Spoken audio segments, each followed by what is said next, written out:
ঝোড়ো দমকা বাতাস, তার সঙ্গে আকাশের বিদ্যুতের ঝলকানির মাঝে ভেঙে পড়ছে গাছের শুকনো কাণ্ডের এক একটি অংশ। জনবহুল গুরুত্বপূর্ণ রাস্তার পাশে থাকা অশ্বত্থ গাছ এখন বাজারে পথ চলতি মানুষের পাশাপাশি স্থানীয় মানুষের কাছে ভয় ধরিয়েছে। যে কোনো সময় ভেঙে পড়তে পারে এই গাছ। বেড়াচাপা বাজারে টাকি রোডের ধারে থাকা একটি অশ্বত্থ গাছ যে কোনো সময় তা ভেঙে পড়তে পারে, এমনই আতঙ্কে দিন কাটাচ্ছে স্থানীয় মানুষজন।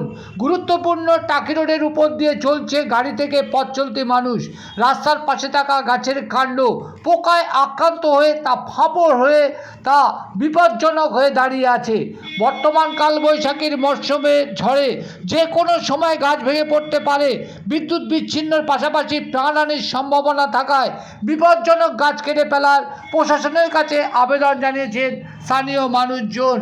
যা নিয়ে কি জানাচ্ছেন স্থানীয় মানুষজন তা শুনুন, পাশাপাশি দেখুন এভাবে পোকায় আক্রান্ত হয়ে বিপজ্জনকভাবে দাঁড়িয়ে আছে টাকি রোডের ধারে বেড়াচাপা বাজার এলাকায়। ভয়ঙ্কর পরিস্থিতি আছে, জনবহুল এলাকা এবং ইলেকট্রিকের তার আছে।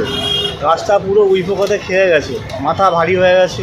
আর এই ঝড়ের সময় কালবৈশাখী ঝড় আসছে, আজকেও দেখলেন ওখানে কটা গাছের ডাল ভেঙে পড়ে আছে। যখন তখন একটা বড় দুর্ঘটনা ঘটতে পারে।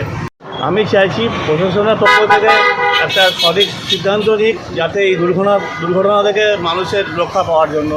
এবং ইলেকট্রিক তার ছিঁড়ে গেলে পুরোটাই বিপর্যয় হয়ে যাবে বেড়াচাপাড়া।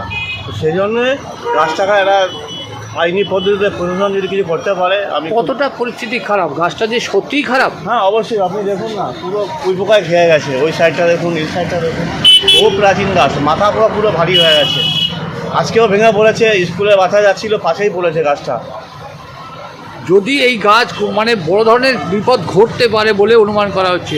যদি ইলেকট্রিকের তার আছে, আপনারা ব্যবসা করেন, হয়তো ব্যবসায়ীদের অনেক দোকানের বিদ্যুৎ অফিসে শুধু আমাদের নয়, অনেকেরই ক্ষতি হবে। এবং সেই ক্ষতি থেকে আমি চাইছি প্রশাসনের পক্ষ থেকে একটা ভালো পদক্ষেপ নিয়ে গাছটার একটা ভালো পরিস্থিতি করুন। আপনার নাম আর আপনি ব্যবসায়ী? আমার নাম রাজু গাইন, আমি কল্পনা রেল স্টেশনের ওনার।